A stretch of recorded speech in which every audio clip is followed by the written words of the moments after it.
Hi hello friends, welcome back to Aadya colourful. ನಾನು Suma. Friends, ಇವತ್ತಿನ ವಿಡಿಯೋದಲ್ಲಿ ಒಂದು ಹೊಸ ರೆಸಿಪಿನ ನಾನು ನಿಮ್ಮ ಜೊತೆ ಶೇರ್ ಮಾಡ್ತಾ ಇದ್ದೀನಿ. ಇದು ಡೆಸರ್ಟ್ ರೆಸಿಪಿ. ಇದನ್ನು ನಾನು ಓನಾಗೆ ಮಾಡಿರೋವಂಥದ್ದು ನ್ಯೂ ರೆಸಿಪಿ ಫ್ರೆಂಡ್ಸ್. ಇದು ಡೆಸರ್ಟ್ ರೆಸಿಪಿ ಅಂದ ತಕ್ಷಣ ನೀವು ಇದಕ್ಕೆ ಬೇರೆ ಏನೇನೋ ಇಂಗ್ರೀಡಿಯೆಂಟ್ಸ್ ಹಾಕಬೇಕು ಅಂತ ಅಂದ್ಕೋಬೇಡಿ. ಖಂಡಿತವಾಗ್ಲೂ ಮನೆಯಲ್ಲೇ ಸಿಗುವಂತಹ ವಸ್ತುಗಳನ್ನು ಉಪಯೋಗಿಸ್ಕೊಂಡು ನಾನು ಒಂದು ಒಳ್ಳೆ ರೆಸಿಪಿನ ನಿಮ್ಮ ಜೊತೆ ಶೇರ್ ಮಾಡ್ತಾ ಇದ್ದೀನಿ. Bread pudding new recipe. So ಖಂಡಿತವಾಗ್ಲೂ ಇದು ಮಕ್ಕಳಿಗಂತೂ ತುಂಬ ಇಷ್ಟ ಆಗುತ್ತೆ. ನೀವು ಟ್ರೈ ಮಾಡಿ ನಿಮಗೆ ಹೇಗೆ ಅನ್ನಿಸ್ತು ಅಂತ ನನಗೆ ಕಾಮೆಂಟ್ ಸೆಕ್ಷನಲ್ಲಿ ತಿಳಿಸಿ ಫ್ರೆಂಡ್ಸ್. ನಿಮಗೆ ಈ ವಿಡಿಯೋ ಇಷ್ಟ ಆದರೆ ನನ್ನ ಚಾನಲ್ನ ಸಬ್ಸ್ಕ್ರೈಬ್ ಮಾಡ್ಕೊಳ್ಳಿ, ಹಾಗೆ ಲೈಕ್ ಮಾಡಿ, ಹೆಚ್ಚೆಚ್ಚು ಶೇರ್ ಮಾಡಿ ಫ್ರೆಂಡ್ಸ್. ಬನ್ನಿ ನಾವಿವತ್ತು ಬ್ರೆಡ್ ಫುಡ್ಡಿಂಗ್ ಮಾಡುವ ವಿಧಾನವನ್ನು ನೋಡೋಣ. ತುಂಬ ಈಸಿಯಾಗಿ ಮಾಡೋದು. ಇದನ್ನು ನಾನು ಯಾವುದನ್ನು ಬೇಯಿಸ್ದಲೇ ಮಾಡಿರೋ ಅಂತಹದ್ದು. ಸೊ ಮೊದಲನೇದಾಗಿ ನಾವು ಬಾದಾಮ್ ಮತ್ತು ನಾನು ಕಾಜು ತೊಗೊಂಡಿದ್ದೀನಿ. ಸೊ ನೋಡ್ತಾ ಇದ್ದೀರಲ್ಲ, ಇಲ್ಲಿ ಗೋಡಂಬೆ ಮತ್ತು ಬಾದಾಮಿ ತೊಗೊಂಡಿದ್ದೀನಿ. ಸೊ ಇದನ್ನು ಸ್ವಲ್ಪ ಫ್ರೈ ಮಾಡ್ಕೊಳ್ಳೋಣ.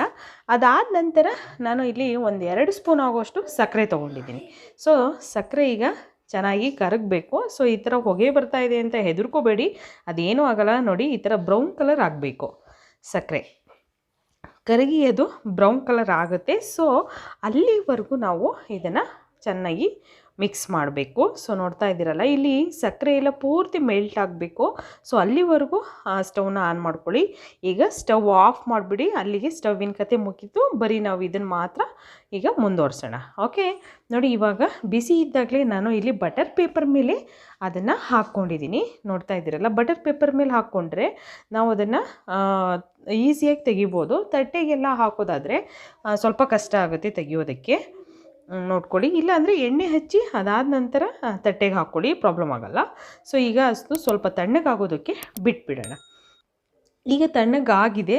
ಸೊ ಒಂದು 10 ನಿಮಿಷ ಆದಮೇಲೆ ನಾನು ನೋಡಿ ಅದನ್ನು ಈಗ ಒಂದು ಕುಟಾಣಿದು ಇದಿರುತ್ತಲ್ಲ, ಸೊ ಅದರಲ್ಲಿ ಹೀಗೆ ಪುಡಿ ಮಾಡ್ಕೋತಾ ಇದ್ದೀನಿ. ಸೊ ಒಂದು ಕಲ್ಲು ಯಾವುದು ಏನಿರುತ್ತೋ ಮನೇಲಿ ಅದನ್ನೇ ಉಪಯೋಗಿಸ್ಕೊಂಡು ಪುಡಿ ಮಾಡ್ಕೊಳ್ಳಿ. ನೋಡಿ, ಈ ಥರ ಜಾಸ್ತಿ ಪುಡಿ ಬೇಡ, ನೋಡಿ ಈ ಥರ ಇರಬೇಕು. ಸೊ ಇದನ್ನು ಈಗ ಒಂದು ಬೌಲಿಗೆ ಹಾಕಿ ನಾನು ತೆಗೆದಿಟ್ಕೋತೀನಿ. ಓಕೆ, ನೋಡಿ ಈ ಥರ. ಇಲ್ಲಿ ನಾನು ಬಾದಾಮು ಮತ್ತು ಸಕ್ಕರೆ ಹಾಗೆ ಕಾಜು ಇಷ್ಟನ್ನು ಮಾತ್ರ ತೊಗೊಂಡಿರೋದು. ಸೊ ಈಗ ಬ್ರೆಡ್ ತೊಗೊಂಡಿದ್ದೀನಿ. ನೋಡಿ, ಇಲ್ಲಿ ಒಂದು 6 ಪೀಸ್ ಆಗುವಷ್ಟು ಬ್ರೆಡ್ ತೊಗೊಂಡಿದ್ದೀನಿ ಫ್ರೆಂಡ್ಸ್. ಈಗ ಬ್ರೆಡ್ಡನ್ನು ನಾವು ಮಧ್ಯದಲ್ಲಿ ಕಟ್ ಮಾಡ್ಕೊಳ್ಳೋಣ. ಓಕೆ, ನೋಡಿ ಈ ಥರ ಕರೆಕ್ಟಾಗಿ ನಾನು ಸಮವಾಗಿ ಇಟ್ಕೊಂಡು ಈಗ ಮಧ್ಯದಲ್ಲಿ ಕಟ್ ಮಾಡ್ಕೋತಾ ಇದ್ದೀನಿ. ನೋಡ್ತಾ ಇದ್ದೀರಲ್ಲ, ತುಂಬ ಈಸಿ ರೆಸಿಪಿ, ತುಂಬಾ ಇಷ್ಟ ಆಗುತ್ತೆ ಮಕ್ಕಳಿಗಂತೂ. ಒಂದು ಹೆಲ್ತಿ ರೆಸಿಪಿ ಅಂತ ಕೂಡ ಇದನ್ನು ಹೇಳ್ಬೋದು ಫ್ರೆಂಡ್ಸ್. ಓಕೆ, ನೋಡಿ, ಇವಾಗ ನಾನು ಒಂದು ಇದನ್ನು ತೊಗೊಂಡಿದ್ದೀನಿ, ಗಾಜಿಂದು ಪ್ಲೇಟ್ಸ್ ಇರುತ್ತಲ್ಲ, ಸೊ ಅದನ್ನು.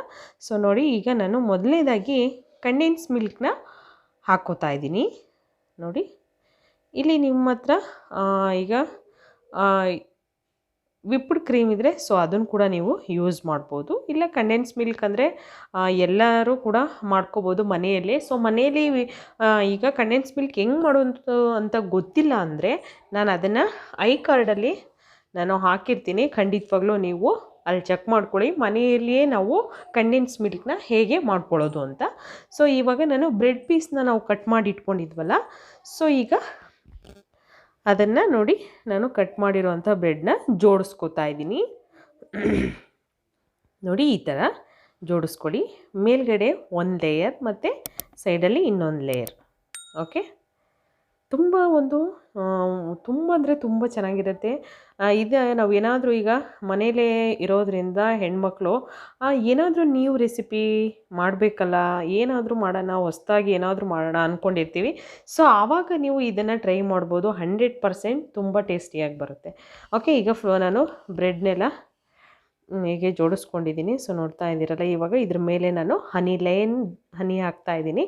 ಸೊ ಮನೇಲಿ ಯಾವ್ದು ಹನಿ ಇರುತ್ತೋ ಅದನ್ನೇ ಉಪಯೋಗಿಸಿ, ಇಲ್ಲ ಅಂತಂದರೂ ಪರವಾಗಿಲ್ಲ, ಏನೂ ಪ್ರಾಬ್ಲಮ್ ಇಲ್ಲ. ಈಗ ನೋಡಿ, ಹಾಲು, ಇದನ್ನು ನಾನು ಕಾಯಿಸಿರೋ ಅಂಥ ಹಾಲನ್ನೇ ತೊಗೊಂಡಿದ್ದೀನಿ, ಸಕ್ಕರೆ ಹಾಕಿರೋ ಅಂಥದ್ದು. ಸೊ ನೋಡಿ, ಈಗ ನಾನು ಹಾಲು ಒಂದು 4 ಸ್ಪೂನು ಆ್ಯಡ್ ಮಾಡಾದ ನಂತರ ಈಗ ಬಾಳೆಹಣ್ಣು ಇರುತ್ತಲ್ಲ, ಸೊ ಇಲ್ಲಿ ನಾನು ಪುಟ್ಟ ಬಾಳೆಹಣ್ಣೆ ತೊಗೊಂಡಿದ್ದೀನಿ. ನೀವು ಮನೆಯಲ್ಲಿ ಪಚ್ಚಬಾಳೆಹಣ್ಣೆ ಇದ್ದರೆ ಪಚ್ಚಬಾಳೆಹಣ್ಣು, ಚುಕ್ಕಿ ಬಾಳೆಹಣ್ಣೆ ಇದ್ದರೆ ಚುಕ್ಕಿ ಬಾಳೆಹಣ್ಣು ಯಾವುದಿರುತ್ತೋ ಅದನ್ನೇ ಯೂಸ್ ಮಾಡಿ. ಇದಕ್ಕೆ ಫ್ರೂಟ್ಸ್ ಬೇಕಿದ್ದರೂ ನೀವು ಜಾಸ್ತಿನ ಮತ್ತೆ ಆ್ಯಡ್ ಮಾಡ್ಕೋಬೋದು. ಸೊ ಇಲ್ಲಿ ನಾನು ಬನಾನಾ ಮಾತ್ರ ಯೂಸ್ ಮಾಡಿದ್ದೀನಿ.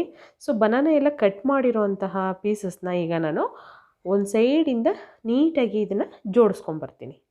ನೋಡಿ ಫ್ರೆಂಡ್ಸ್, ಈ ಥರ ಬನಾನಾ ಇದೆಲ್ಲ ನಮಗೆ ಆರೋಗ್ಯಕ್ಕೆ ತುಂಬ ಒಳ್ಳೆಯದು ಬಾಳೆಹಣ್ಣು ತಿನ್ನೋದ್ರಿಂದ. ಸೊ ಅದಕ್ಕೋಸ್ಕರ ಒಂದು ಮಕ್ಕಳು ತಿನ್ನಲ್ಲ ಬಾಳೆಹಣ್ಣು ಅನ್ನೋರಿಗೂ ಕೂಡ ಇದು ಒಂದು ಒಳ್ಳೆಯ ರೆಸಿಪಿ ಅಂತನಾದರೂ ಹೇಳ್ಬೋದು. ಓಕೆ, ನೋಡಿ ನಾನು ಬಾಳೆಹಣ್ಣೆಲ್ಲ ಕಟ್ ಮಾಡಿ ನೀಟಾಗಿ ಇವಾಗ ಫುಲ್ ಕ್ಲೋಸ್ ಮಾಡಿದ್ದೀನಿ, ಜೋಡಿಸಿದ್ದೀನಿ ನೀಟಾಗಿ. ಈಗ ಅದ್ರ ಮೇಲೆ ನಾವು ಮತ್ತೆ ಕಂಡೆನ್ಸ್ ಮಿಲ್ಕ್ನ ಹಾಕ್ಕೊಳ್ಳೋಣ. ಓಕೆ, ಇಲ್ಲಿ ವಿಪ್ಡ್ ಕ್ರೀಮ್ ಇದ್ದರೆ ವಿಪ್ಡ್ ಕ್ರೀಮ್ನೇ ಯೂಸ್ ಮಾಡ್ಬೋದು.